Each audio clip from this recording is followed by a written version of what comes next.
Yo, yo, what's the deal? It's your boy HenDog. Welcome to the HenDog Half.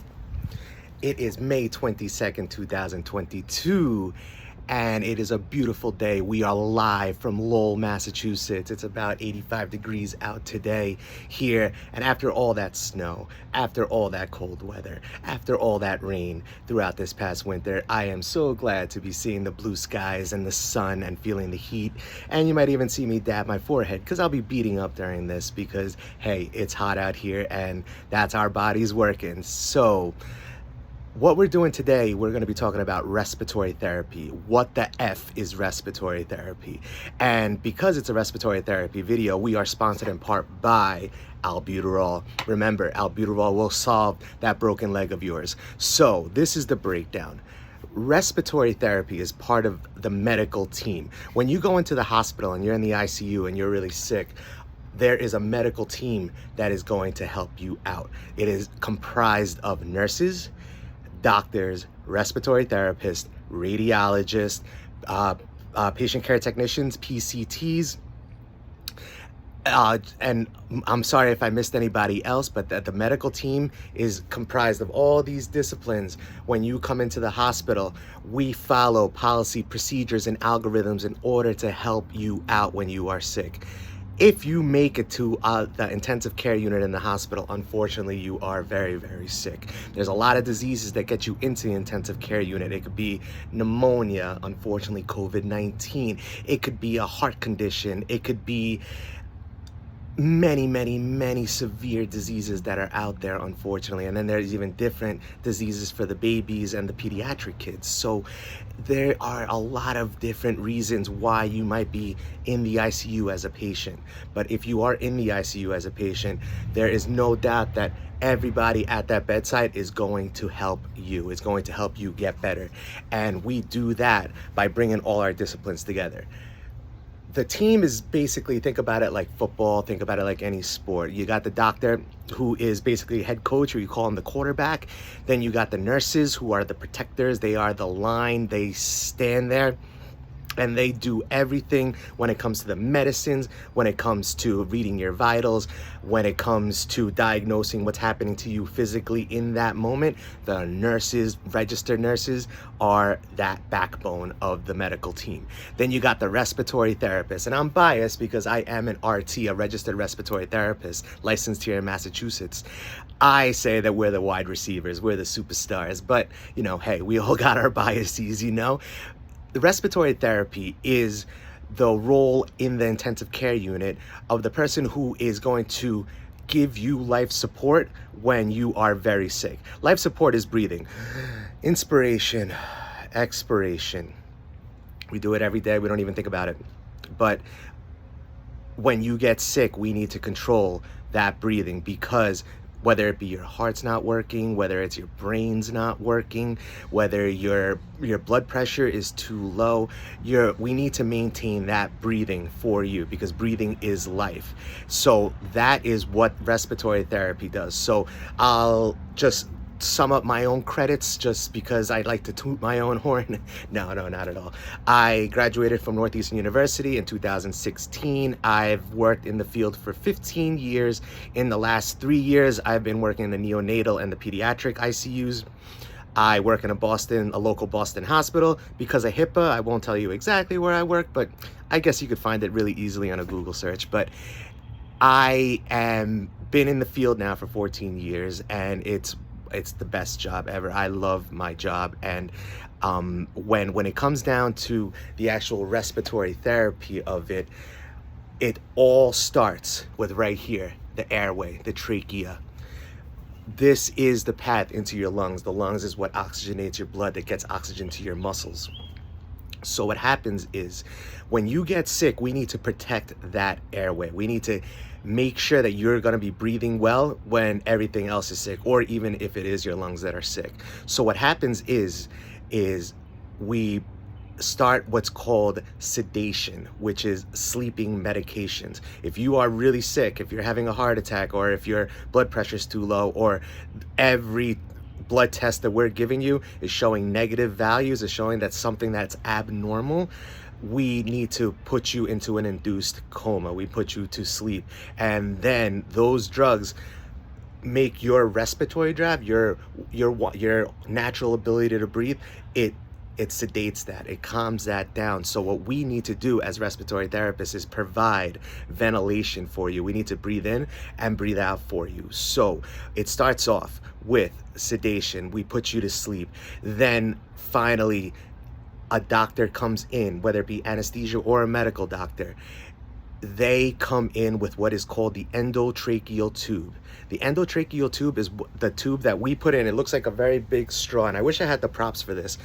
Next video I will. I'll have all the special effects and everything. However, it is a straw. It looks like a straw. It's a tube. It goes into your airway. What happens is the doctor will take what's called a laryngoscope, which is, if you ever watch those medical shows, the fancy opening metal thing, and then it's like a C, so it comes out like this. What that does is we put that in your mouth, we move your tongue over to the side, and we place that endotracheal tube into your airway, through the glottis into the trachea. When you're at the back of the throat, you have the esophagus, which is the tube that goes into your stomach, and then you have the trachea, which is the tube that goes into your lungs.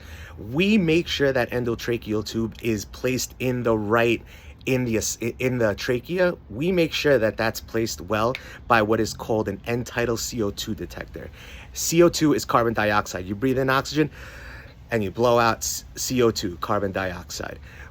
There are times, because of human error during that intubation, that tube goes into the stomach. We make sure that it is in your airway and going into your lungs by putting this little detector on the end of the endotracheal tube, the airway, the artificial airway that we're using to help you breathe. We take that CO2, that's end-tidal CO2 detector, to make sure that it's in the right pipe. Because if it's in your esophagus, you're not going to be able to breathe through your stomach. So we make sure that with that end-tidal CO2 detector, that little detector changes color at the presence of CO2. So that makes us sure that the placement of that airway is in your trachea. Then we secure the airway. By securing the airway, that tube that's in your mouth, that's going into your mouth, into your lungs, is providing you with life. It's providing you with ventilation. We need to make sure that that tube stays in there, especially if you're in that induced coma, that sedation to sleep. So we tape it. There's commercial tube tapings, which are made by a company named Halser. I know a couple of other medical companies make really good tapings for the endotracheal tubes. It secures the tube, securement. So now we have the tube secured. We know it's in your lungs, so that end-tidal CO2. Now we are going to start bagging you. It is an AMBU bag, AMBU. The AMBU bag is the bag that we use in order to ventilate your lungs before we put you on the actual machine. The AMBU bag is 800 to 1,000 milliliters. Every time you squeeze, it's one breath. You always let the bag, you squeeze it all the way, and then you let it open up all the way. Humans breathe 16 to 20 breaths normally. If there's a cardiac event, like a heart attack, we might bag a little faster than every 3 seconds, every 4 seconds for a 16 breaths respiratory rate. But we make sure that we're squeezing that bag in order to breathe for you while you're asleep. We squeeze the bag. We are the people with the bag. They always leave us with the bag in the hand, the respiratory therapist, and we provide that ventilation for you until we get you on the breathing machine, the mechanical ventilator. At the mechanical ventilator, at this point, you're either in the ICU already, or we're transporting you down to the intensive care unit.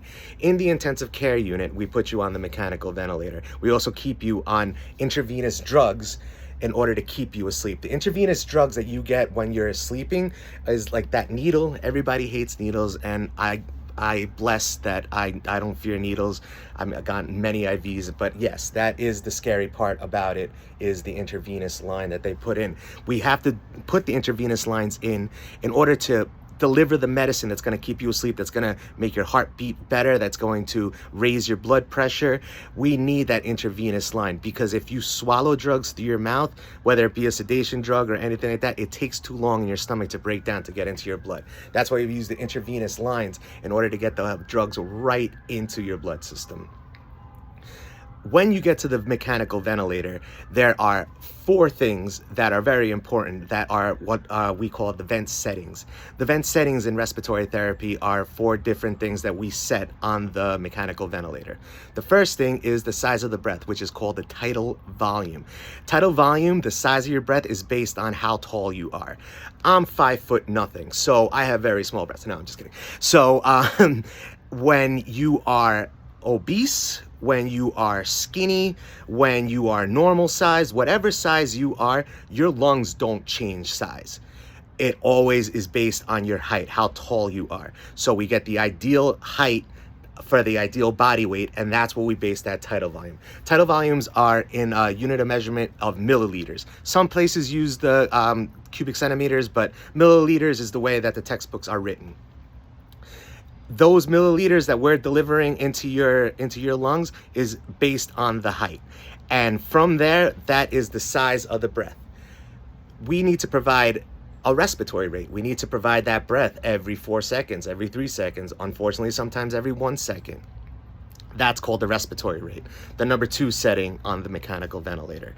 We set the respiratory rate according to your pH in your blood. Let's break it down. High school chemistry again. pH of a human being, which is the acidotic side or the alkalotic side, 7.35 to 7.45.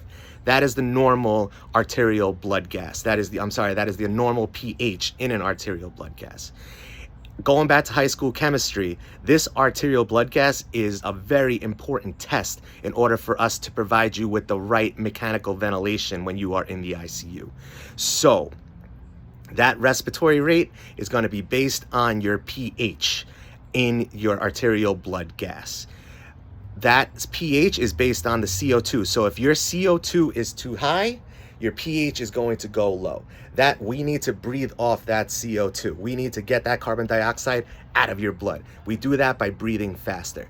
The respiratory rate is always based on that pH. Whether you have to go up, whether you have to go down, those 2 things, the tidal volume, the size of the breath, the respiratory rate, how many breaths you're going to get per minute, combine those together, you got the minute ventilation. When you are in the medical rounds, the minute ventilation is probably one of the best ways to describe what the patient's mechanical vent settings are. Whether the pH is acidotic, you raise the minute ventilation. If your pH is normal, you lower the minute ventilation. It's all based on that arterial blood gas. That high school chemistry style is something that we're still using here every day in the intensive care unit. So now you got the size of the breath. You got how many breaths you're getting. You got the minute ventilation. Now we're getting to my favorite part of mechanical ventilation. It is the PEEP. Where are my PEEPs at? PEEP stands for positive end expiratory pressure. Positive end expiratory pressure is the pressure that's left in your lungs after you're done breathing everything out. You breathe everything out, your lungs don't collapse all the way. They stay open. And they stay open by the PEEP on the mechanical ventilator.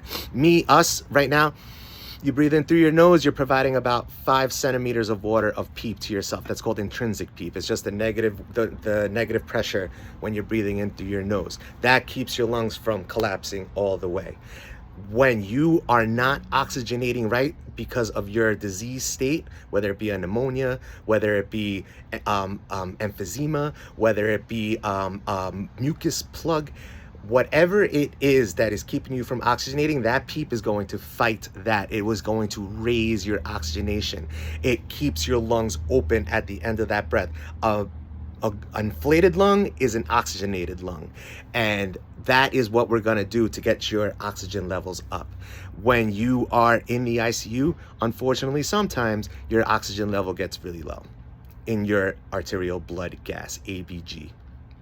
So now you have the tidal volume, the respiratory rate, the positive end expiratory pressure, the PEEPs. And finally, the oxygen, life. Oxygen is just as important as water. Oxygen is life. Without oxygen, there's no life. We provide the oxygen through the mechanical ventilator through something called FiO2, the fraction of inspired oxygen, O2. High school chemistry, O2, oxygen molecule.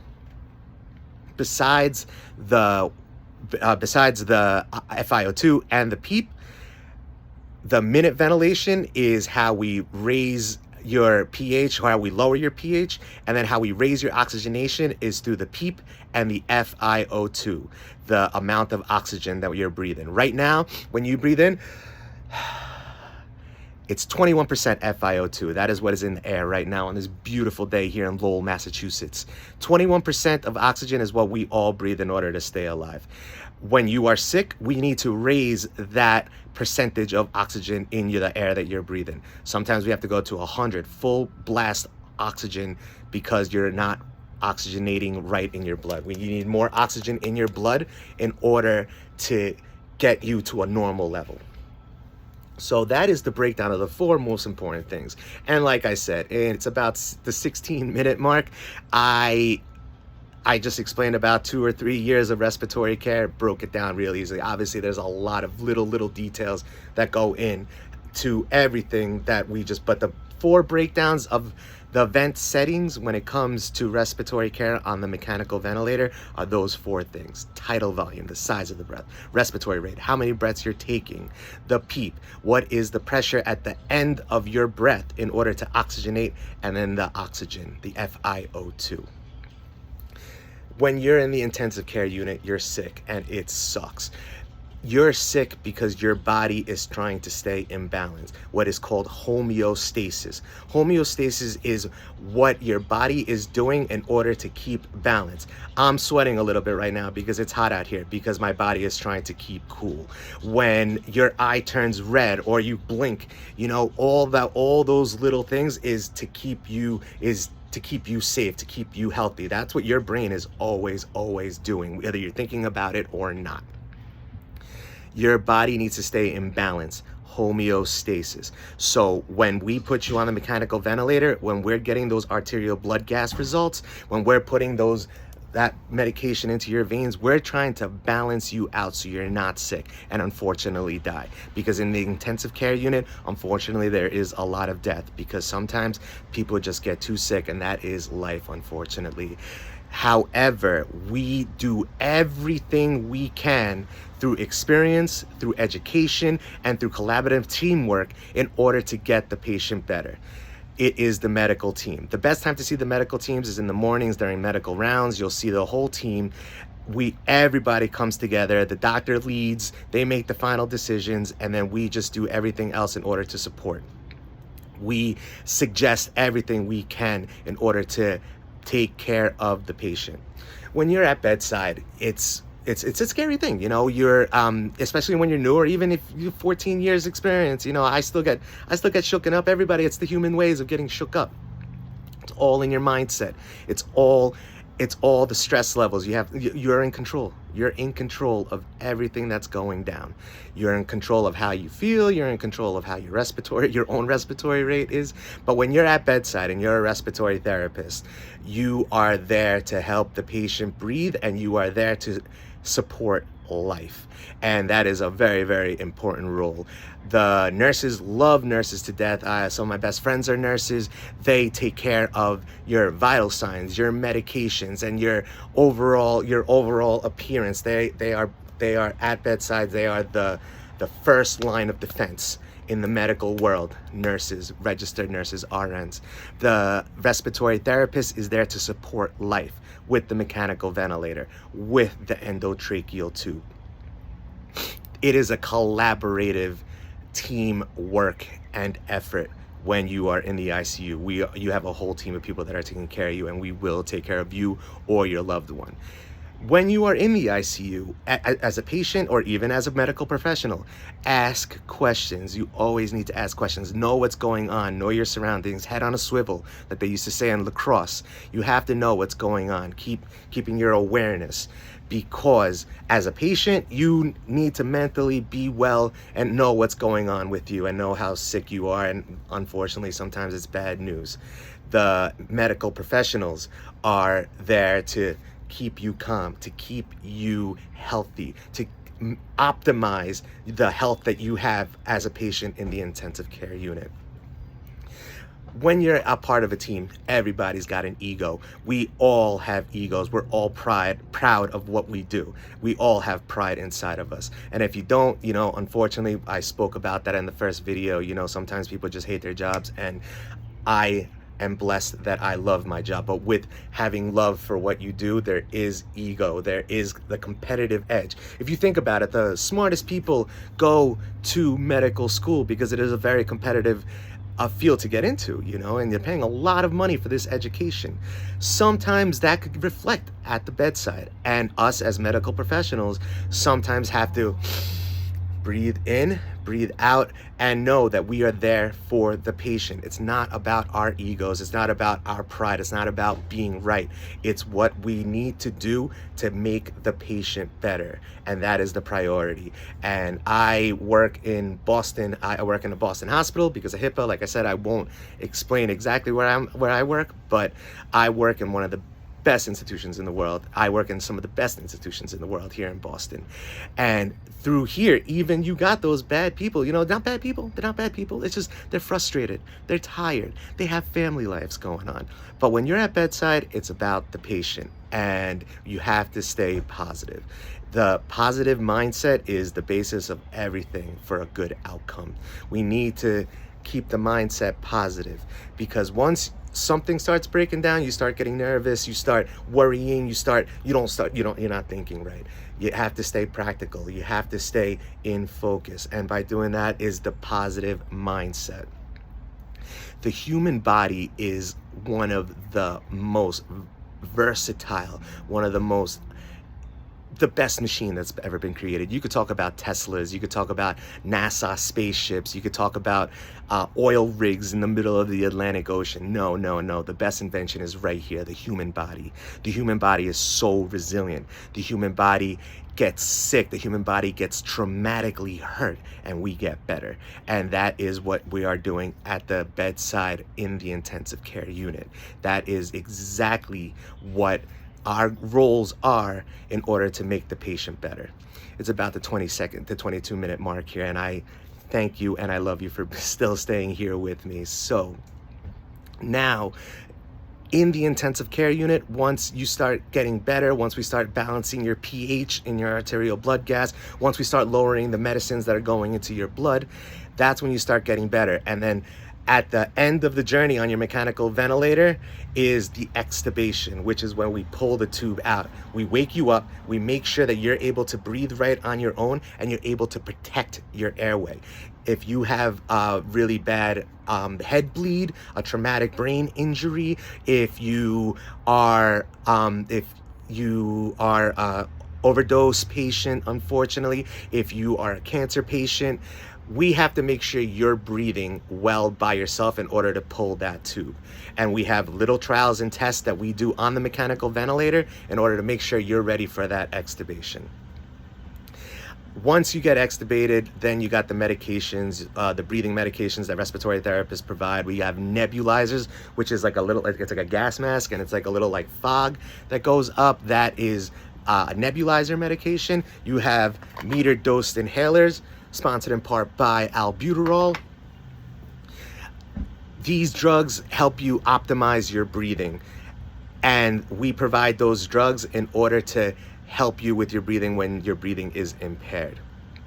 There's a lot of different other types of drugs all over the spectrum when it comes to pharmaceuticals that help you out with your breathing. There's medicines that lower the blood pressure inside of your lungs. There's medicines that open up your lungs. There's medicines that wake you up, that put you to sleep.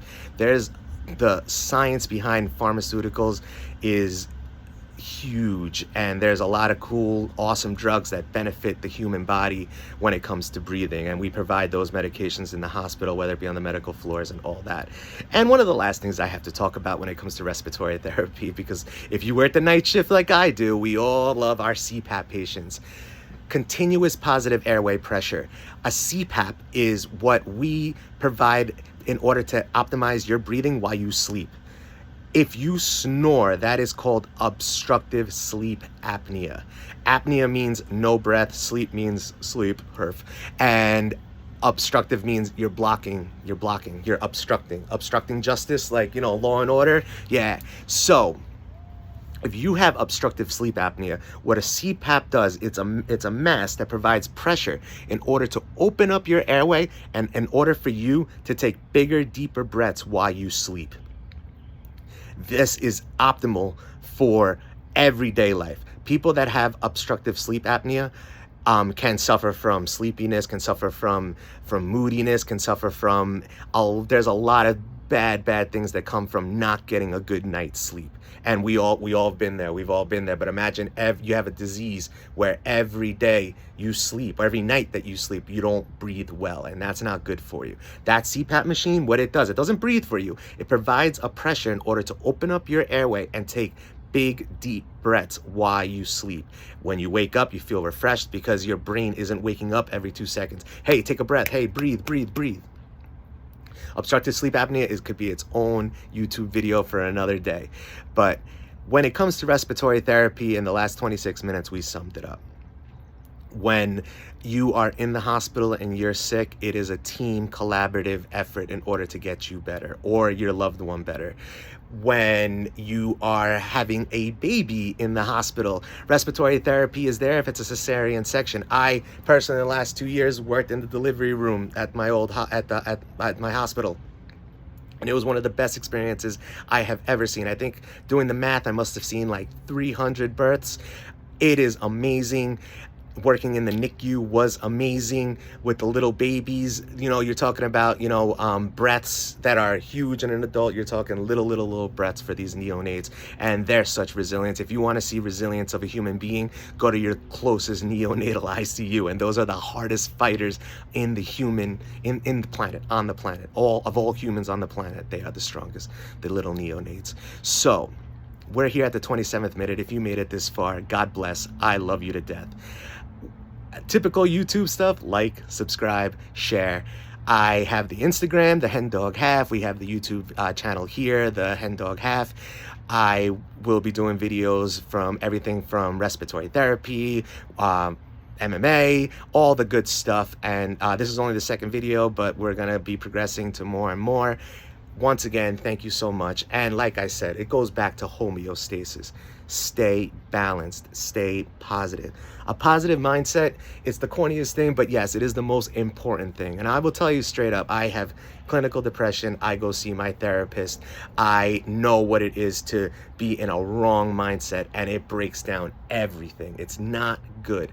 Staying positive is one of the most important things besides breathing, and that's why I want to point that out. Respiratory therapy is breathing. Drink your water and stay positive minded. It will change everything, all your interactions with the world.